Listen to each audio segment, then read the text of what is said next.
continuación vamos a escuchar a 3 experiencias innovadoras de cooperativas en cesión de uso, 2 de otras comunidades autónomas y una tercera de esta comunidad valenciana.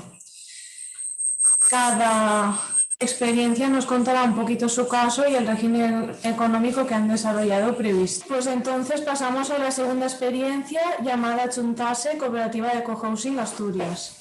Se trata de una cooperativa en desarrollo en Asturias de cohousing intergeneracional que será presentada por su presidenta actual, María Asunción Rodríguez Lasa. Adelante, Asunción. Buenas tardes, muchas gracias al Gobierno valenciano, a FECOBI por la organización y a la Universidad de Valencia por abrir estos espacios necesarios, darnos la oportunidad de aprender y presentar, en el caso de Axuntase, el modelo económico. También son espacios, como decía Gemma, para pues plantear dudas, recabar otras experiencias e ir avanzando en estos proyectos tan plurales y tan novedosos. Entonces, madre mía, va fatal esto. Uy, a ver. Nuestro proyecto Axuntase es un proyecto intergeneracional que además lo hemos hecho por tramos de 5 en 5 años con la finalidad de hacer un proyecto, por supuesto, replicable, pero también sostenible en el tiempo y económicamente. Comenzamos esta andadura en el 2014 y en el 2018 pues ya constituimos esta cooperativa de la que tanto se ha hablado en cesión de uso. Voy a ir en esta parte rápida para llegar al tema que nos ocupa. Vamos a construir 36 viviendas en un área rural porque así lo queríamos, pero muy cerquita de los principales centros de Asturias, de las 3 grandes ciudades, Oviedo, Gijón y Avilés, en una parcela de unos 10.000 metros. Y hemos hecho desde el momento cero, hemos hecho todo nuestro diseño arquitectónico con el equipo de arquitectos de los cuales hemos aprendido y hemos ganado en algo que no cotiza, pero que es muy importante, que es la confianza para enfrentar esta aventura. En estos momentos tenemos licencia de construcción y estamos ya para licitar a pesar del momento difícil que estamos viviendo. Y nos enfrentamos, como todos los proyectos, a los grandes retos. Hay muchos y variados. Pero, en primer lugar, definir los valores y los ejes del proyecto, buscar el terreno, el tema de la financiación, el tema de la construcción, qué tipo de edificio queremos y para qué, el tema de las administraciones, que nos parece también muy importante y que en Asturias ha dado también grandes beneficios, no particulares hasta el momento, desde luego, pero sí para el movimiento en general. Y después está el grupo humano, la comunidad, que es el eje fundamental y que dura desde el principio hasta el final. Este es un tema que va a durar todo el tiempo. Como hoy nos han pedido que hablemos fundamentalmente del tema de financiación y del proyecto económico, a él me voy a ceñir. Para hablar del proyecto económico tenemos que mirar primero los valores, sobre qué valores se sustenta, porque no es solamente decir que somos sostenibles o que queremos la autogestión o la equidad, que somos solidarios, si después eso no lo pasamos a la práctica. Y claro, llevar todos estos valores al tema económico nos ha llevado mucho tiempo, mucho debate y ha sido un muy largo y difícil proceso. Sin embargo, cuando empezábamos en los inicios, este tema nos parecía fácil porque veníamos de una andadura individualista donde habíamos comprado, las personas que comenzamos, habíamos comprado un piso casa y lo teníamos muy fácil, poníamos una financiación propia y después íbamos a crédito a aquellas personas que no tuviesen suficiente. La financiación propia la habíamos en aquel momento valorado en un 30% del capital social y el resto lo pondríamos como capital social voluntario. Pero claro, un proyecto intergeneracional, un proyecto diverso de distintas partes del territorio, que así nos está saliendo, pronto empezó, claro, esta diversidad también en lo económico. Así que de aquel primer momento donde solamente barajamos los dineros propios y el crédito, tuvimos que ampliar y así hemos tenido alguna pequeña aportación de socios que se fueron por causas no deseadas y que nos hicieron la aportación a la cooperativa. También estudiamos el crowdfunding, estamos con el mecenazgo, yo creo que en breve os pasaremos, estamos desarrollando mecenazgo comunitario y hemos puesto aquí en chiquitín subvenciones porque ni tuvimos ninguna ni contábamos con ella. Ahora parece ser que con los fondos europeos pues resulta que algo va a ser posible y con el cambio de la ley de vivienda a nivel nacional, que ha sido esfuerzo y fruto de, pues de las organizaciones que representan a los cohousing. Pero, sin embargo, nos faltaba un tema. Es decir, a pesar de todos estos cambios, poner el 30%, ir a crédito, había un grupo de personas, fundamentalmente las personas más jóvenes, que no habían tenido acceso a la vivienda. Y entonces hicimos la mirada a poner una cuota en cesión de uso. Un grupo como el nuestro, ¿cuánto podía asumir? ¿Cuántas personas podría asumir en cesión de uso? Estamos hablando que el terreno lo tuvimos que comprar, que no tenemos un duro de subvención y que era todo con nuestro tema. Entonces, aquí, ¿qué hicimos? Las personas que se acercaron y que eran idóneas para el proyecto, porque nosotros sí que nos creemos que la persona es lo primero, luego tienen que ser personas que abracen unos determinados valores y que vengan a vivir a estos proyectos sabiendo dónde vienen. Y nos plantean que un 30% de capital social obligatorio es inasumible para ellos. Bueno, pues nos volvemos a juntar a estudiar el tema y ¿qué hemos hecho? Bajar el capital social obligatorio a 10.000 euros, es decir, a menos del 10%. Y introducir esta cuota en cesión de uso. Pero claro, como hacemos un modelo con menos de un 10% de capital social, sin subvenciones de ningún tipo, ni otro tipo de dineros, pues con la solidaridad de la gente que tiene un piso o casa. ¿Qué es lo que hacen la gente? Basados en estos valores, sobre todo la equidad, pone más quien más tiene. Entonces, el compromiso de las personas que iniciamos esto era los que tenían piso o casa, venderla y poner todo el dinero aquí para posibilitar que otra gente que tenía los mismos valores pudiese entrar y que el dinero no fuese un escollo imposible. Aunque no pueden entrar, como sabéis, sin subvenciones todo el mundo, desgraciadamente, pero sí abrimos mucho el abanico. Y entonces iríamos a esa cuota en cesión de uso porque lo que nos habían pedido era por qué no abríamos el tema del alquiler. Estos temas no los contemplamos porque no son cooperativistas y por tanto no tienen los mismos derechos y obligaciones que el resto. Y había que buscar una fórmula por la cual fuésemos todos iguales y compartiésemos derechos y deberes. Entonces, esta cuota está basada en estos valores y nos ha dado el siguiente, nos ha salido, el siguiente modelo. Nuestro modelo hoy día nos ha salido un sistema mixto de financiación.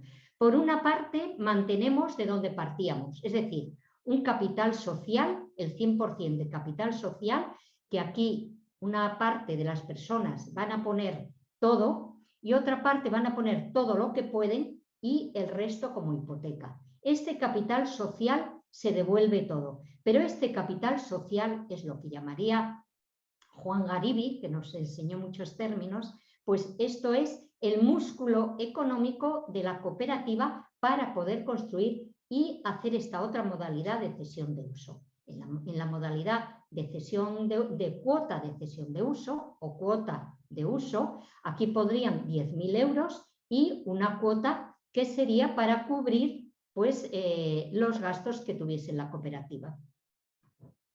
Y ahora ya nos enfrentamos, estamos en proceso de licitación, vamos hacia adelante y vamos a licitar. Pero resulta que tenemos otro problema añadido.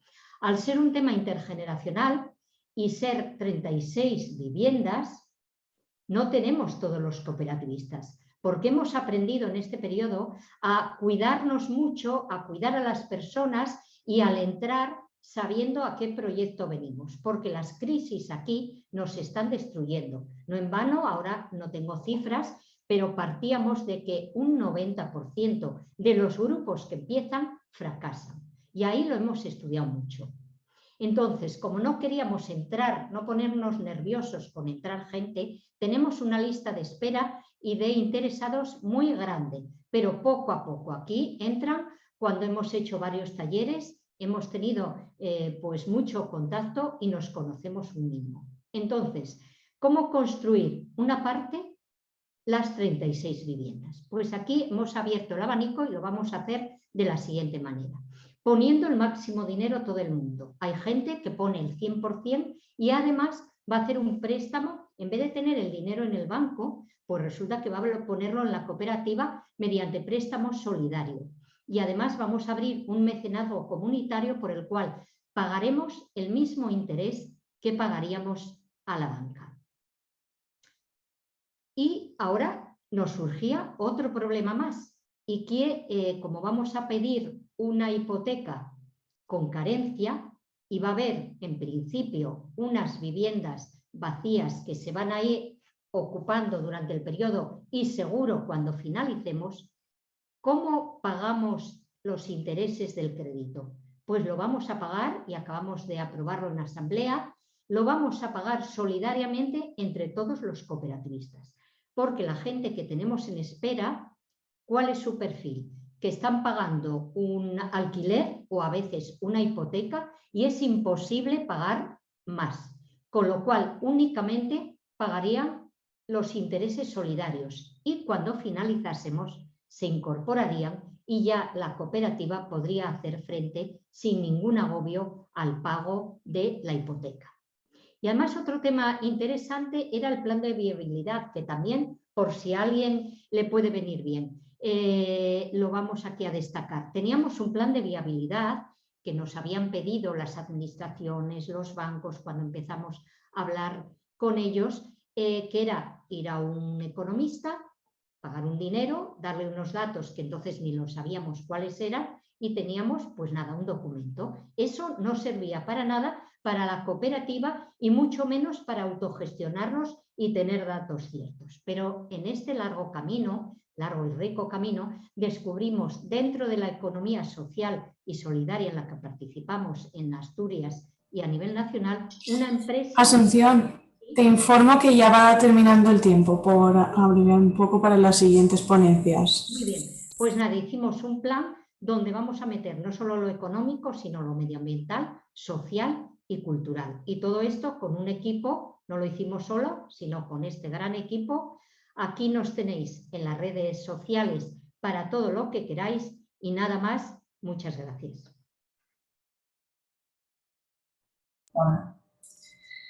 Muy bien, pues ahora pasamos, que creemos que ya puede Paloma activar su micro para la experiencia de Travensol. A ver, ¿me oís?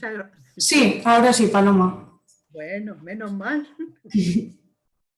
Bueno, estoy aquí también con otro miembro del Consejo Rector que no se quiere poner aquí en donde sea. Aquí tiene media cara.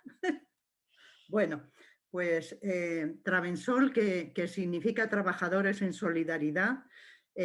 Por contaros un poco la historia lo más rápidamente posible. Creo que tengo 15 minutos. No, menos.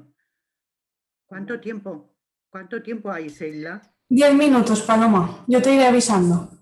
Bueno, pues mira, os cuento un poco la historia.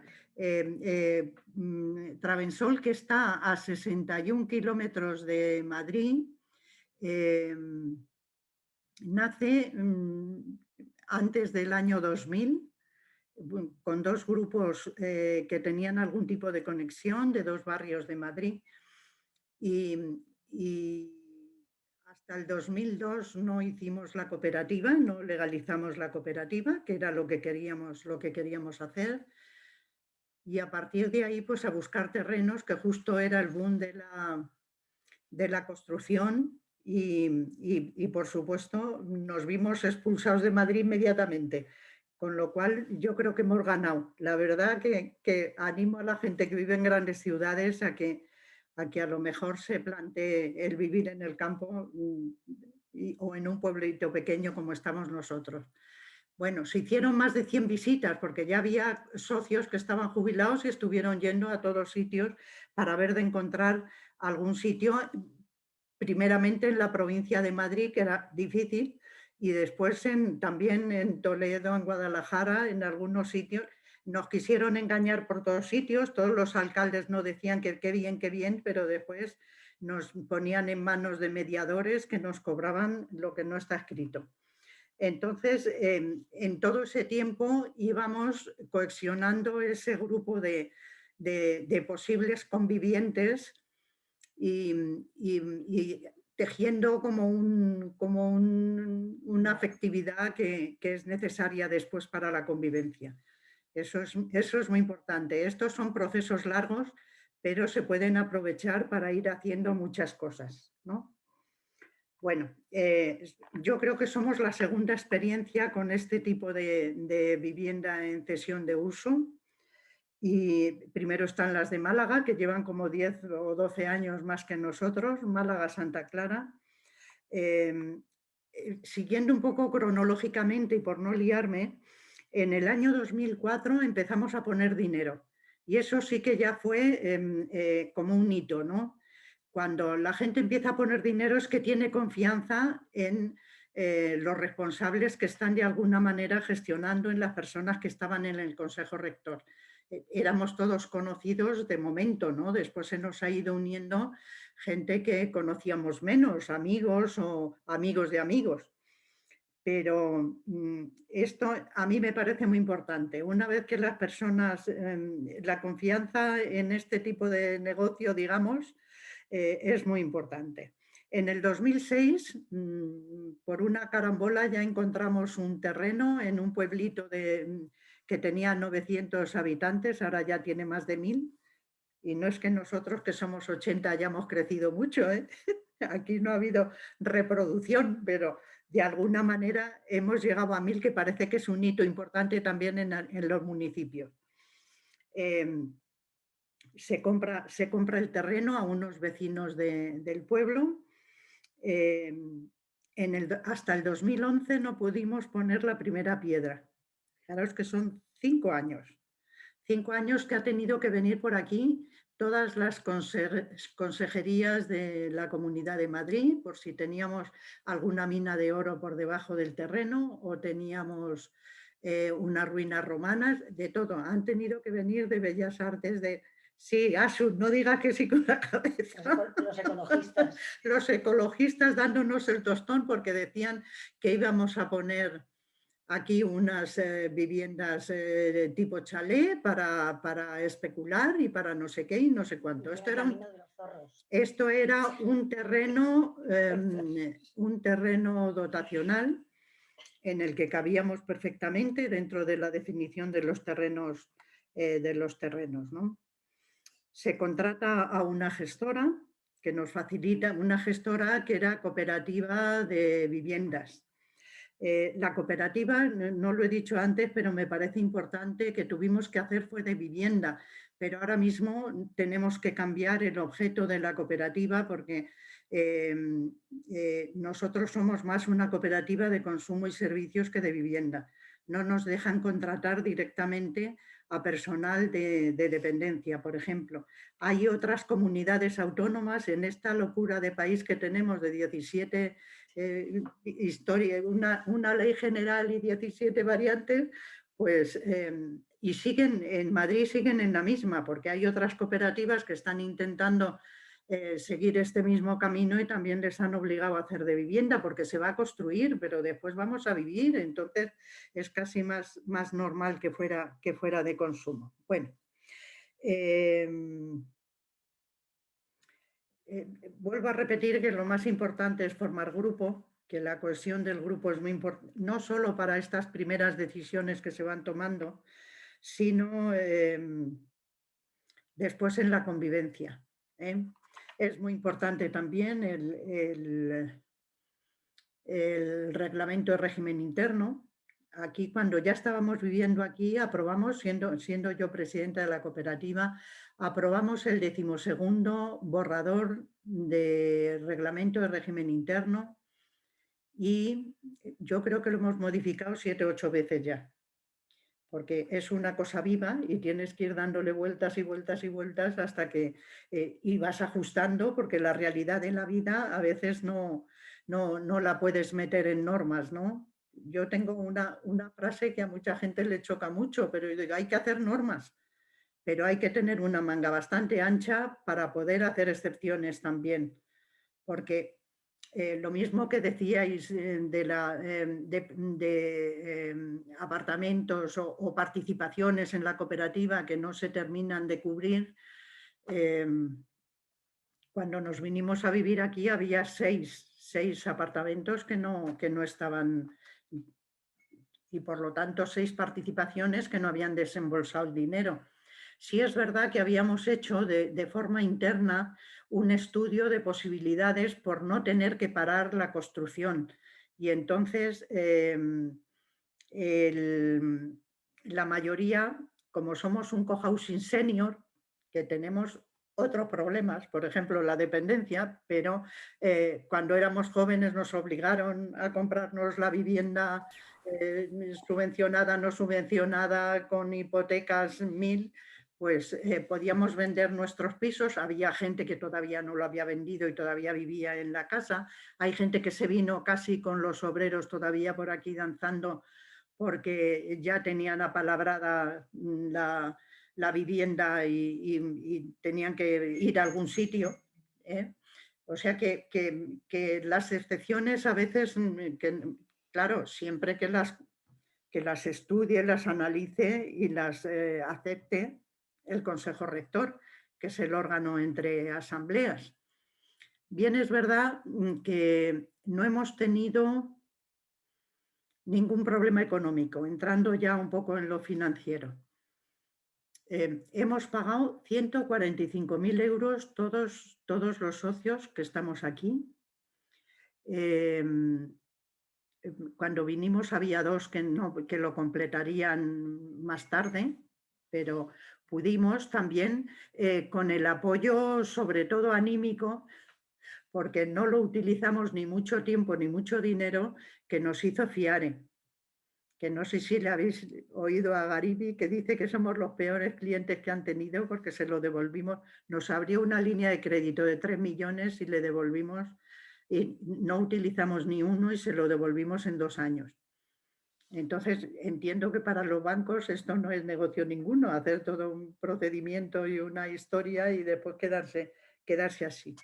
Bien, es verdad que con el dinero que habíamos puesto a partir del 2004, que fueron 250 euros, que hace casi 20 años, 18, al mes, nos permitió comprar el terreno, que casi nos costó 1.000.000 de euros. Son 2 hectáreas, por lo tanto tenemos un jardín bastante hermoso, una huerta, un invernadero y bueno, y bastante amplitud de construcción. Cuando se inició la construcción en el 2011, teníamos, ya os digo, el apoyo de Fiare, que nos aseguraba que si había un agujero negro, que le llamo yo, que no soy economista ni nada parecido, pues nos cubrían ellos las certificaciones que nos hicieron. Y después, por una ley que salió, yo creo que a finales del 2012, nos devolvió Hacienda un montón de dinero porque estábamos pagando más IVA del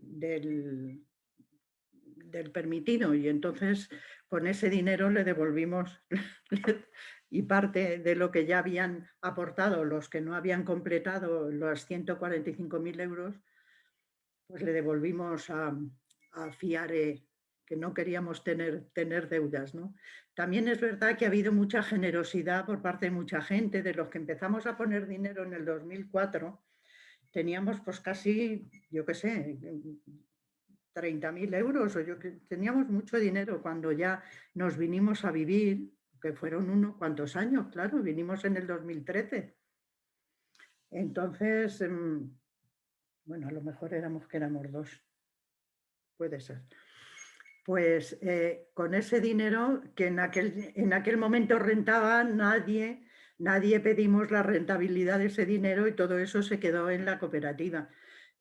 Bueno, pues detalles que vas teniendo que de alguna manera nos han conducido a no haber tenido problemas económicos nunca.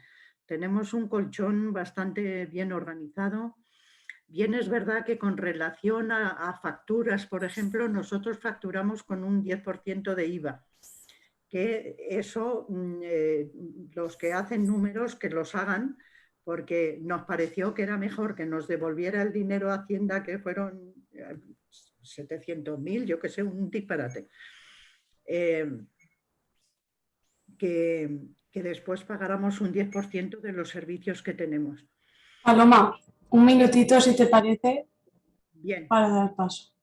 Bien, pues entonces los estudios que hicimos de los servicios que queríamos nos abocó a construir de 50 a 60 apartamentos. Hubiéramos podido construir hasta 62, nos quedamos en 54, que ya somos como alrededor de 80 personas y que ya es bastante para la convivencia y para la resolución de problemas. Una cosa yo creo a resaltar de nuestra cooperativa es que enseguida se empezaron a organizar comisiones que vamos estudiando los temas y se los pasamos al Consejo Rector para que decidan si hay que decidir, porque las comisiones no somos decisorias, pero vamos haciendo trabajos. Hay comisiones de todo lo que se os ocurra y algo más. Entonces, hay de economía, hay de patrimonio, que es el edificio y todo lo demás, hay de mediación de conflictos, hay de vida saludable, de dependencia, que es el problema que más tenemos nosotros, porque somos, vuelvo a repetir, somos senior, todos estamos en una media de edad bastante altita, porque claro, los que empezaron antes del 2000, pues imaginaros si tienen 22 años más, si ya eran jubilados antes del 2000, pues estamos con 80 y tantos años, no de media, pero casi, ¿no? De 80. Entonces empezamos a tener, y ahora nuestra pelea con la administración ya lo hemos hecho sin ningún tipo de ayuda, sin ningún tipo de subvención. Únicamente un premio que nos han dado por la geotermia que hemos puesto en el edificio, que nos mantiene calentitos en invierno y fresquitos en verano. Así que no sé si más financiero, alguna historia. De momento, dentro de nuestros estatutos está que si la persona se va, recupera su dinero. Los 145.000 euros, aunque sí los tenemos divididos en capital social y capital para la construcción, pero bueno, se devuelve todo el dinero a ellos o a los herederos. Sí, que parece que es un tema que ha salido también. Sí, bueno, claro. Lógico. Sí. Se dan los apartamentos bien pintaditos, bien arregladitos, que eso va a costa de la persona que se va, pero como son apartamentos chiquitos tampoco tiene mucho arreglo que tener. Así que no sé si alguna cosa más queréis. No, si te parece, si hay alguna duda o demás en el turno de intervenciones ya lo preguntamos. Bueno, perfecto. Muy bien, muchas gracias. A no sé cuánta gente hay que darle las gracias. Ahora mismo hay 85 participantes. Vale, pues pasamos entonces para terminar a la tercera experiencia, que esto, como comentábamos, es de la Comunitat Valenciana. Se llama Sistar Cohabitatge del Residencial Vacaciones Permanentes. Es una cooperativa en desarrollo aquí en Valencia de cohousing senior y será presentada por su presidente actual, Rafael Redondo Collado. Cuando quiera, Rafael. Vale, pues nada, buenas tardes. Voy a intentar ser bastante breve. Os he dejado ahora en el chat el enlace de la página web para que nos podáis conocer en la página web donde están quiénes somos, dónde estamos y todo ese tema para no hacer muy larga la intervención. Lo podéis consultar ahí en la página web. Y en primer lugar, daros las gracias a todas las instituciones que nos están ayudando, porque eso lo saben bien en Travensol, Paloma y su gente, y en otros, eso de ser pionero es muy duro.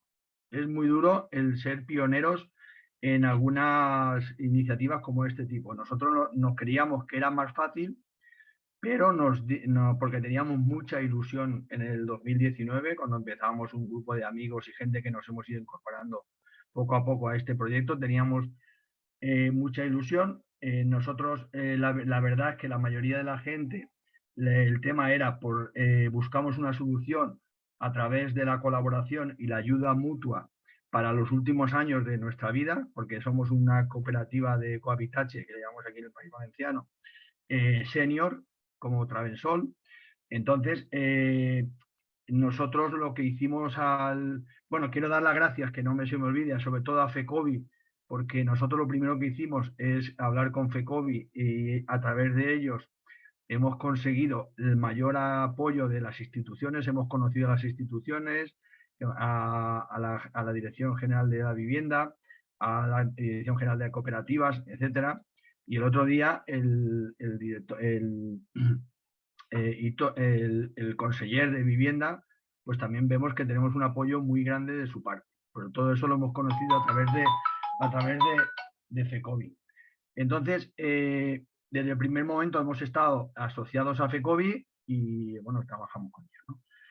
¿Por qué? Porque este camino es bastante, como decía, es bastante duro. Te vas encontrando con muchas dificultades, sobre todo porque es un sector que no está regulado, no hay regulación, hay mucho desconocimiento de las instituciones y los técnicos a todos los niveles no conocen lo que es el modelo. De hecho, pongo una anécdota, que es cuando fuimos a registrar la cooperativa, el registrador del momento casi nos insultó diciendo que éramos un negocio especulativo, que íbamos a especular con lo que íbamos a hacer y no nos quería registrar la cooperativa. De hecho, nos la tuvo que registrar después de presentar los terceros estatutos. Distinto. Al final le dijimos, díganos lo que tenemos que poner y así nos lo registra. O sea que, y gracias que estuvo ahí FECOBI y las instituciones apoyándonos porque no sabían de qué estábamos hablando, ¿vale? Nosotros, lo que sí que hemos tenido claro desde el primer momento, el grupo de gente, el grupo motor, podríamos decir, es que esto lo queríamos hacer. Lo queríamos hacer y hacerlo ya, porque somos gente de más de 60 años, queríamos hacerlo y hacerlo ya, con lo cual, una de las cuestiones que teníamos que contar es con nuestras propias fuerzas. O sea, ¿qué fuerzas contamos nosotros? Porque no podíamos estar pendientes si hay subvenciones o no hay subvenciones, si hay ayudas o no hay ayudas, si hay suelo público o no hay suelo público, si hay financiación o no hay financiación. Eso posiblemente no nos hubiera permitido estar donde estamos ahora.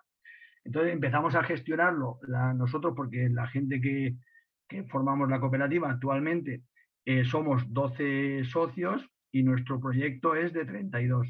De 32 porque estuvimos viendo Travensol, en principio eran 50, pero luego 50 nos parecía casi demasiado. Entonces bajamos un poco por el tema de la gestión y el tema de la convivencia. Lo que pensamos un poco, lo que nosotros hicimos a nivel de la financiación, en primer lugar, era contar. Nosotros lo primero que hicimos cuando nos constituimos como cooperativa es, como no podía ser de otra manera, hacernos clientes de Caixa Popular. Porque Caixa Popular es una cooperativa. Y nosotros pensamos que si nosotros somos una cooperativa y una entidad bancaria es una cooperativa, ¿quién mejor que ellos nos podrían orientar y ayudarnos en nuestro proyecto? Entonces, ahí, por lo menos en el contacto que tuvimos con las personas responsables en aquel momento, hablando de hace 2 años, con Caixa Popular, no nos pusieron ninguna pega, sobre todo porque por el aval de las personas. O sea, siempre ellos, como se han dicho, una de las variaciones que toman es qué socios son. Varios socios éramos ya clientes de Caixa Popular y entonces nos vimos que había de hecho, nos proponían hasta que nos podrían financiar la compra del terreno, porque mientras tanto hicimos las gestiones para poder comprar un terreno en un sitio adecuado, con un clima adecuado, y era a 20 kilómetros del mar, en un pueblecito que se llama Alfara de la Baronía. También queríamos una zona tranquila, un pueblo de 500 habitantes, y pudimos comprar un terreno del Sareb, que era una antigua fábrica de papel. Entonces ahí ahora estamos en proceso de, hoy mismo hemos presentado el proyecto de modificación parcial del plan general para poder desarrollar nuestro proyecto. O sea que ya está bastante avanzado todo el proyecto que llevamos hacia adelante. Hemos comprado el terreno con fondos propios de los socios, hicimos una aportación extraordinaria, capital social de los socios, y nuestro objetivo es un tercio que sea por medios propios. Un tercio de todo el proyecto, que está alrededor de los 4 millones de euros, sea de medios propios, y 2 tercios de financiación. Pero nosotros confiamos en esa financiación, pero si no fuera posible en su momento esa financiación, pues intentaríamos que fuera con los fondos propios, ¿vale? Porque lo tenemos claro, o sea, nosotros queremos hacerlo y lo vamos a hacer. Esa es una de las cosas que son importantes, la intención. No hemos hecho mucha publicidad, al principio se hicieron algunas reuniones, pero no hemos hecho publicidad del proyecto aún en general. Ha venido gente que nos ha buscado por internet y han entrado o están en conversaciones con nosotros o están en el proyecto, en proceso de entrada de solicitudes. Tenemos un plan de acogida a las personas que solicitan. Hay un plan de acogida que hasta que no tenemos una serie de reuniones y actividades con esas personas, tanto por una parte como por otra, no se decide entrar o no. Y aparte tiene que asumir los estatutos, los valores. En la página web están los valores y principios que nos mueven. Pero bueno, en lo que nos vamos al tema económico, va un poco en esa línea. No sé, más cosas yo creo que hemos tenido. Yo he aprendido mucho en esta jornada, de todo lo que se ha hablado, he aprendido bastante, y en todo caso, si tenéis alguna pregunta, por no liarme más, pues así vamos al tiempo que es. Gracias, Rafael. Pues sí, tenemos una mano levantada de Esther Rivera. Cuando quieras, adelante. Hola, buenas. Nada, felicitar a todos los ponentes y daros las gracias a todos los asistentes que hemos estado aquí por, bueno, tener inquietudes y estar al día en todo lo que tiene que ver con la vivienda colaborativa. Yo sobre todo lanzo una pregunta a los que ya lleváis más tiempo y estáis más metidos en tema de cohousing y sobre todo en la administración. Y es, primero, saber si hay más casos de personas como es el mío. Yo estoy en el proyecto de Asuntase y me encuentro en una situación pues que de cara al resto de los españoles, pues bueno, yo no me siento totalmente equilibrada. Y es que yo vendí mi vivienda.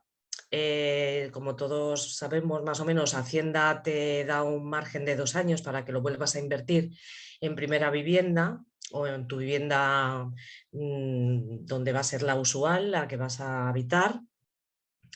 Y yo durante esos 2 años lo que he hecho ha sido invertir en el cohousing y además poner todo el capital social que se pedía en este proyecto.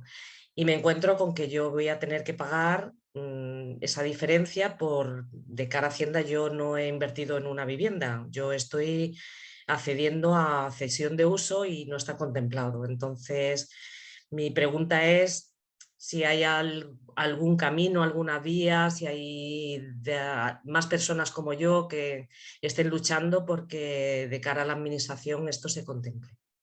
aunque ya David ha mencionado un poquito bueno, las diferencias o los agravios que se tiene con la administración, pues quería un poco, esa era mi pregunta, lanzaba esa pregunta a Gemma Fajardo, a David, a los que tengáis más experiencia. Pues mira, yo no tengo la respuesta, tendría que pensarlo. Lógicamente son de estas cuestiones que van surgiendo y que hay que encontrarle el ajuste, porque desde mi punto de vista no estás adquiriendo directamente la propiedad, pero indirectamente sí que estás invirtiendo en un título de copropietaria, porque realmente los socios acaban siendo copropietarios en la inversión que hacen. A cambio les da el derecho a vivir en esa vivienda. O sea, eso se tiene que reconocer. Mira, en otros países se emiten lo que ellos llaman acciones. Acciones. Entonces, eso es un título que te reconoce esa propiedad indirecta sobre tu vivienda. No tienes el título de propietaria de la vivienda, pero sí de copartícipe. Esto no quiero decir yo que te lo reconozcan aquí en España. Lo que sí quiero decir es que está muy bien que hagas esta pregunta, que plantees esta duda, porque si no tiene una clara solución, habría que encontrársela, habría que adaptar. Es que tenemos que adaptar la legislación para que puedan existir cooperativas de este tipo en este país como lo existen en los demás. Y que tengan un reconocimiento. Tú fíjate que este modelo de cooperativa de vivienda es especialmente usado en ciudades como Nueva York por, lo, por sus características fiscales. Porque lo interesante que es, una persona paga más impuestos por ser propietaria de una finca que por ser titular de acciones. Pero las acciones son en su propia vivienda. Repito, no es un supuesto de la vivienda directamente, es una propiedad indirecta a través de la cooperativa. ¿Qué es lo que es las cooperativas de viviendas? Los usuarios son los titulares del patrimonio indirectamente.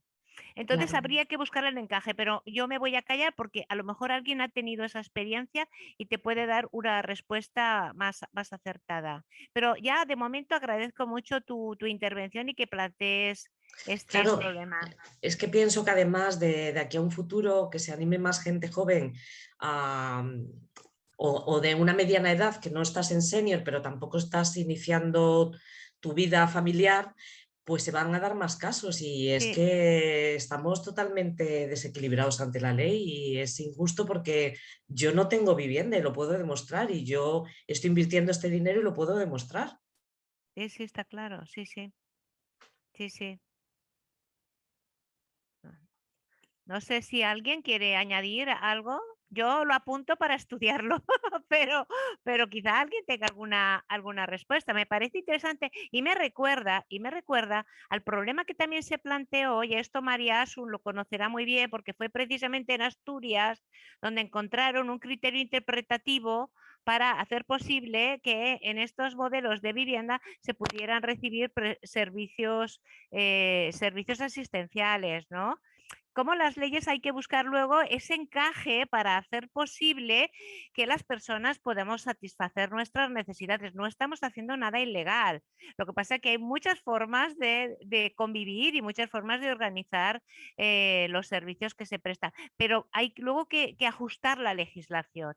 Yo creo que en Asturias empezaron ellos, pero luego ya se ha extendido al resto de comunidades y en temas como este que planteas, pues si no está contemplado habría que incorporarlo en la normativa para que se te reconozca que es lo mismo que tú tengas la propiedad directa de tu vivienda, que tú tengas la propiedad indirecta siempre que vivas en la misma. Tendría que estar condicionado, claramente, pero a mí me parece que es lo justo. Pero... tenemos por aquí a David Guardia, que le avisábamos, estábamos hablando por mensaje y se conecta para intentar dar su opinión en este aspecto. Te lo agradezco, David. Disculpad que me habían hecho una llamada y justo desconectado cuando había esto. Pues básicamente era en relación a la inversión en vivienda habitual, ¿no? Claro, claro, en la medida que no es propiedad de la persona, yo entiendo que tendría que ser una... Sí, dicho de otra forma, veo complicado el encaje, tal como estaba esta deducción clásicamente, porque no es una inversión de vivienda habitual, lo que tenemos que hacer es una deducción adaptada a nuestra realidad. Y esto quiere decir pues, que haya deducciones en el impuesto a la renta de las personas físicas, por ejemplo, para las aportaciones de capital social obligatorias para los socios de viviendas cooperativas de excepción de uso. Punto. Segundo, nosotros por aquí en la Generalitat, por ejemplo, se lo hemos pedido y estamos intentando ampliarlo a aportaciones de capital a todas las cooperativas en general, por ejemplo, también, ¿no? Y después también se pudiera hacer deducciones también a socios colaboradores, otros tipos de socios o inversores o financiadores, a las cooperativas que también tuvieran deducciones fiscales para favorecerlo. Tenemos algunos sitios, por ejemplo, aquí nos pasa en Cataluña, que hay deducciones para inversión en startups y en Business Angels y en otros tipos de vehículos de inversión y no en fórmulas cooperativas ni aunque sean de vivienda asequible como la cesión de uso. Gracias, David. Sí, de hecho, esa deducción del IRPF por aportar capital a una cooperativa, aquí en la Comunidad Valenciana también lo tenemos, lo que pasa es que sí que está vinculado a que tengan una actividad empresarial diferente a la residencial, o sea que nos faltaría ampliar un poco hacia esa casuística, pero sí que tenemos un precedente y de hecho me consta que la ley de viviendas colaborativas que está en proyecto intenta favorecer que se pueda ampliar. Efectivamente no sería... Hay dos palabras pedidas, disculpad que no hemos saltado el turno, pero era por alusiones a la compañera María Asun, tenía la mano levantada, y si después Jaime Cebrera.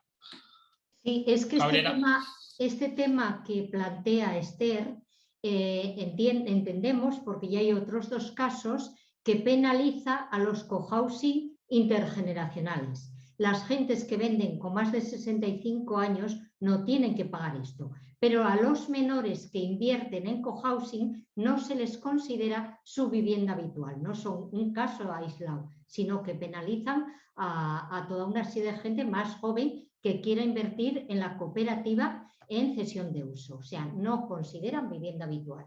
Como Gemma me había dicho al principio que permitiese algunas preguntas, tenemos muchas para ella que le enviamos, pero también un tema, desde el punto de vista de la devolución y de la seguridad para la cooperativa, ¿qué es más interesante? Que en un modelo como el nuestro, donde ponemos todo el dinero como apoyatura y como solidaridad para la gente que no lo tiene, ¿qué sería mejor? ¿Ponerlo en concepto de capital social voluntario o ponerlo como un préstamo sin interés de cara a las devoluciones, plazos y la seguridad colectiva, que al final es lo que todas estamos persiguiendo?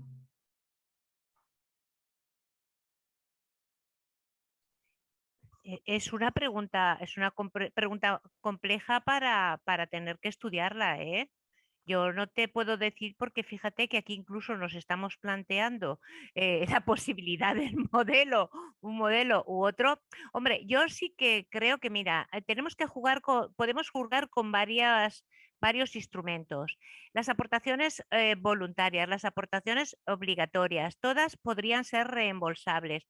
Podríamos incluso tener unas aportaciones a capital determinadas y luego en un momento determinado hacer revalorización del capital social con cargo a las reservas que se vayan acumulando. Y podemos hacer una ampliación de capital que no requiere ni modificación de los estatutos. Lo digo para periódicamente, esto se puede hacer. Es decir, el capital no es solo lo que inicialmente determinemos como capital. En un momento determinado nosotros podemos decir, oye, estas reservas van a pasar a ser parcialmente capital, ¿vale? Y el capital, lo que sí que es verdad es que lo que puede reembolsarse es el capital, con las limitaciones y las precauciones para evitar descapitalizar la cooperativa, que lógicamente ese es el riesgo que tiene. El préstamo, por otra parte, el capital el capital se arriesga. Si hay riesgos en cuanto, hombre, yo creo que en el tema de una vivienda el riesgo está en el momento inicial, que tú tienes una previsión de gasto y se te dispare. Bueno, pues lógicamente el gasto acaba asumiéndolo el que recibe, el que tenga la propiedad de las viviendas. Eso está claro. Y los compromisos que hayan asumido los socios. Me ha gustado, lo han dicho antes Caixa Popular, un acierto que permitan las garantías mancomunadas. Eso es algo por lo que se ha luchado siempre, es mucho más justo que las garantías solidarias, ¿eh? Pero bueno, el préstamo, lo que quiero decir es que el capital es un concepto de riesgo, se arriesga. No tienes derecho al capital si hay pérdidas. Te lo tienen que liquidar. O sea, tú tienes derecho a la recuperación de capital, pero liquidado. Es decir, si hay pérdidas y hay obligaciones comprometidas, eso es lo primero. Pero en cambio el préstamo no. El préstamo hay que necesariamente amortizarlo. El tema de los intereses. El capital no tiene por qué pagar intereses. Vosotros mismos lo habéis dicho. No haber remunerado. El préstamo. Según la ley, un préstamo no genera intereses salvo que se pacten y se pacten por escrito. O sea que, según la ley, según la legislación. Entonces, esos préstamos internos me refiero, no al que haces con un banco, que lo haces en una póliza bancaria y tiene, bueno, y lógicamente no te van a dar un préstamo sin intereses, ¿vale? Pero estos internos que vosotros podéis hacer, un préstamo civil que se llama, necesariamente hay que amortizarlo. El capital es más flexible a estos efectos, ¿eh? Y además tiene un plazo.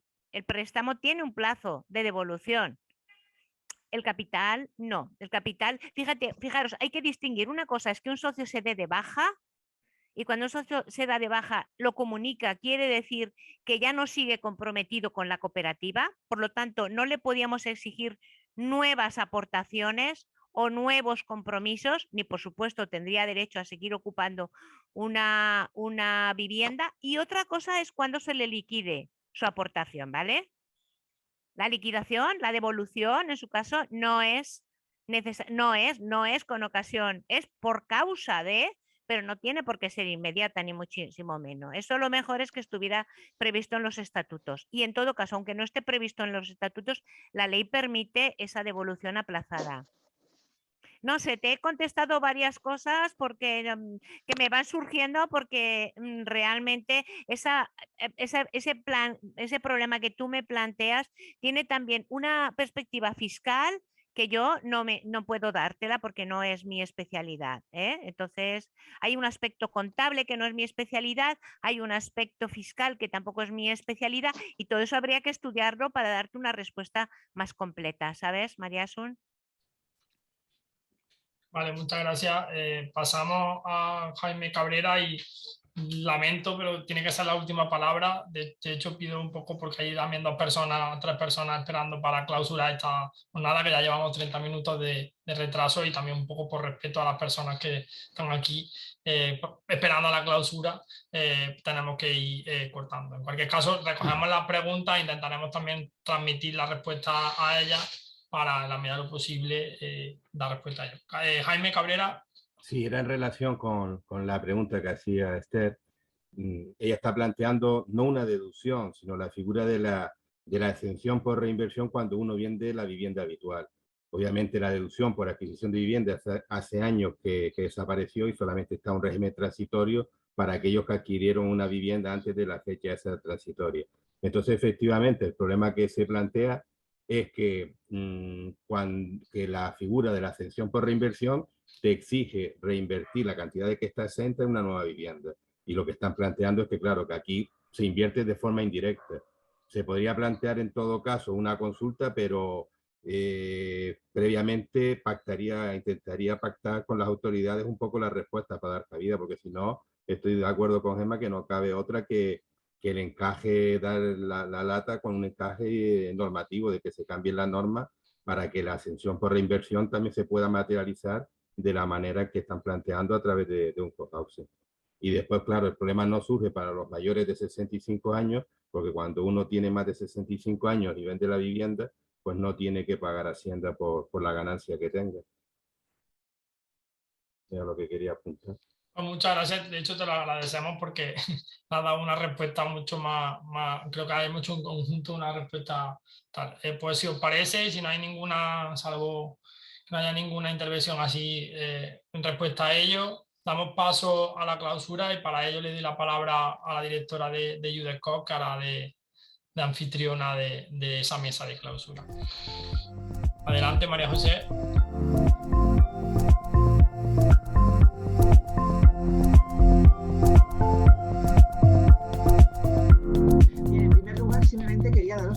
enhorabuena. Por supuesto, a la directora de este 14 seminario de Derecho Cooperativo por el éxito, por el acierto en los contenidos. Por supuesto, agradecer a todo el equipo de FECOBI y especialmente a Fran por esa organización, que bueno, sabe que desde UDESCOP siempre tienen nuestro apoyo, siempre estamos con ellos, pero quiero especialmente dedicarlo a la profesora Fajardo y a FECOBI y por supuesto, como no, que no sería posible el desarrollo de estos seminarios sin la participación de la Consellería de la Vicepresidencia Segunda, Consellería de Vivienda y Arquitectura Bioclimática, y todo ello en el marco de nuestro convenio. Elena Azcárraga, bueno, siempre ha estado ahí, ha confiado en el equipo que formamos y que está integrado por UDESCOP y por FECOBI, y además pues estamos intentando desarrollar proyectos tan ilusionantes como este, precisamente, como el régimen económico y las cuestiones relativas a la financiación y a todos los problemas que se plantean en el ámbito de las cooperativas en cesión de uso. Evidentemente, claro, la cercanía a las personas, a lo cooperativo, a lo local, que atiende a esas necesidades de las personas, es lo que permite tejer redes. Y además también nos permite que presionemos de alguna manera a los poderes públicos cuando no se lo creen. En este caso se lo creen y están absolutamente convencidos. Y Elena la tenemos aquí porque ahora nos lo contará, para que puedan desarrollar esas políticas públicas fuertes para el fomento en este caso, de la vivienda social a través de estas cooperativas en cesión de uso. Entonces, le doy la palabra a Elena y luego ya diré algunas cosas más, pero quiero dar la palabra porque yo creo que realmente la protagonista ahora también es la Consellería que está impulsando todas estas iniciativas. Entonces, nada más, Elena, adelante, por favor.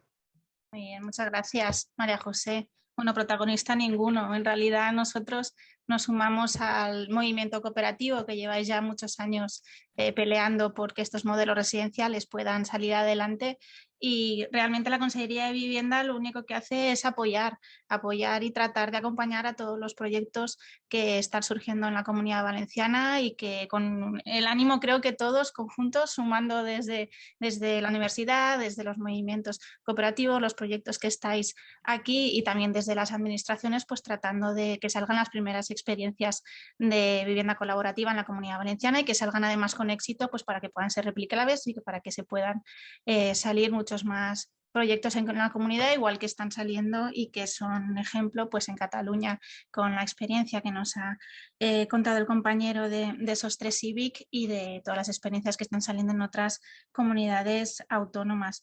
A la vista del número de personas inscritas y que todavía nos acompañan 70 personas después de 3 horas de jornada, creo que muy acertado. He estado también las 3 horas, aunque no se me veía en pantalla, pero me gusta mucho estar todas las jornadas. Esta es la segunda jornada que organizamos conjuntamente con FECOBI y con UDESCOP, porque aprendo muchísimo. La verdad es que no era nada especialista, ni lo sigo siendo, de estos modelos residenciales, pero estoy aprendiendo muchísimo en estas jornadas y siempre me gusta escuchar y aprender, y creo que a la vista del éxito que ha tenido esta jornada era un tema necesario y súper interesante para compartir entre todos los que estamos conectados. Y además muy importante también, como hemos visto, para las entidades financieras privadas y también para las administraciones públicas, que aunque estamos queriendo impulsar y apoyar, es verdad que al final todos nos hacemos las mismas preguntas de si estos proyectos pues son viables,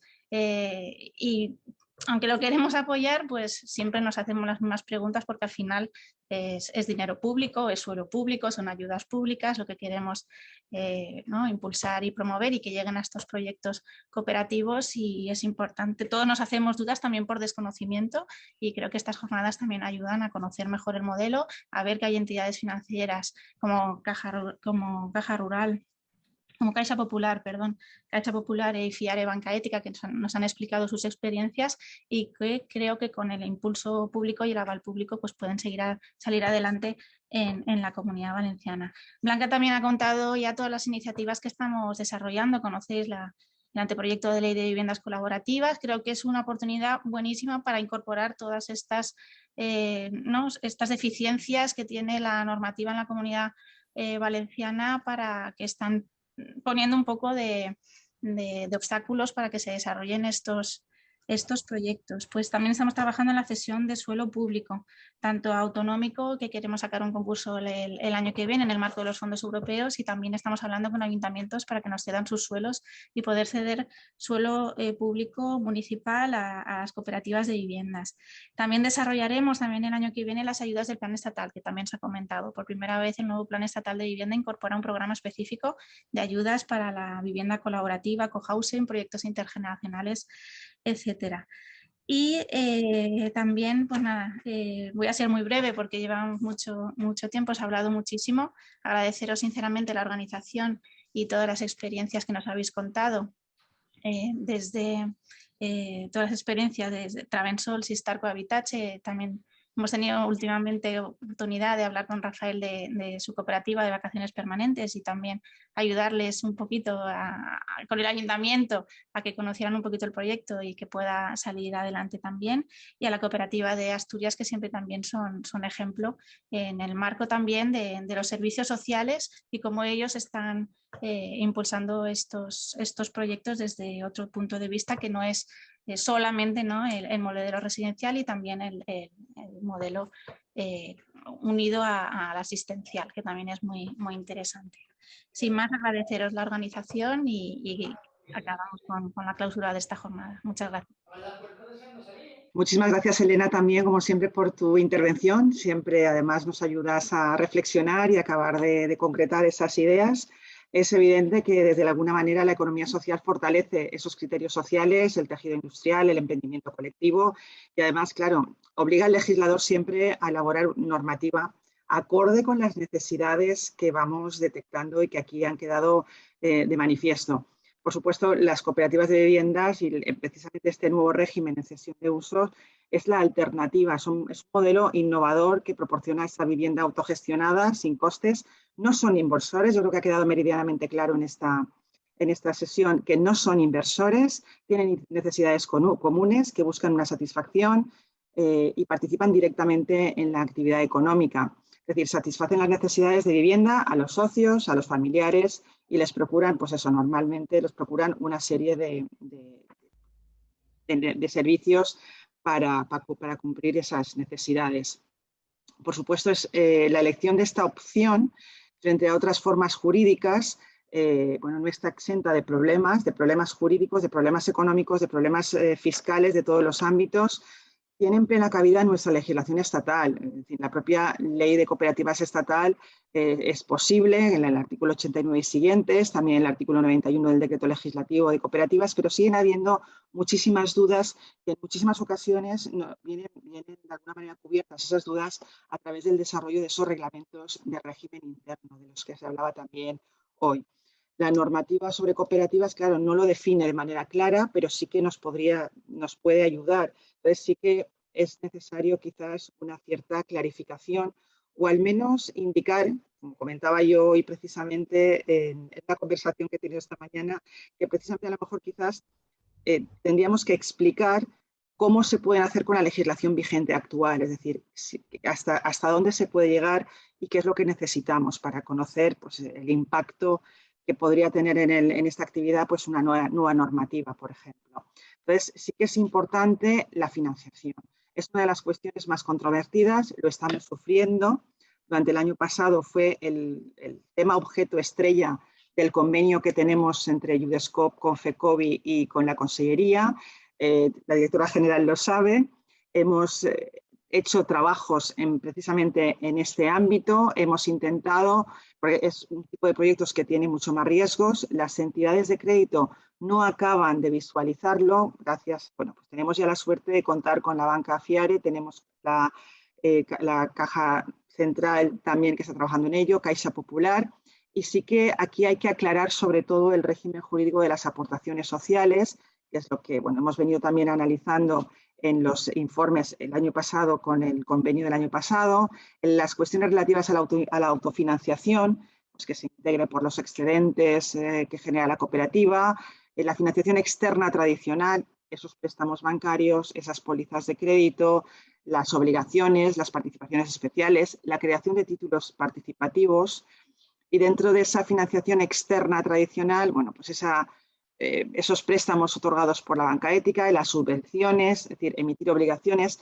esta serie de cuestiones que sí que legalmente son posibles, hay que hacer uso de ellas para generar mayores ingresos y dotar de fiabilidad o de viabilidad al proyecto. Por supuesto, la participación de las administraciones públicas es esencial, sobre todo porque para cumplir esa función social de la vivienda, y ahí tendría que acabar con el artículo 47 de la Constitución española, es decir, que es un derecho de todos los ciudadanos, pero que además hay un mandato a los poderes públicos para que adopten esas medidas necesarias a fin de posibilitar su ejercicio real y efectivo. Entonces, enhorabuena de nuevo a la directora que se está despidiendo, que tiene que marcharse. Yo quería darle la palabra, aunque fuera breve, al presidente de FECOBI para que concluyera ya esta sesión de una manera muy rápida. Y de nuevo, gracias a todos los asistentes y gracias FECOBI, gracias directora general por estar ahí. Vicent, Diego, si quieres. No, simplement...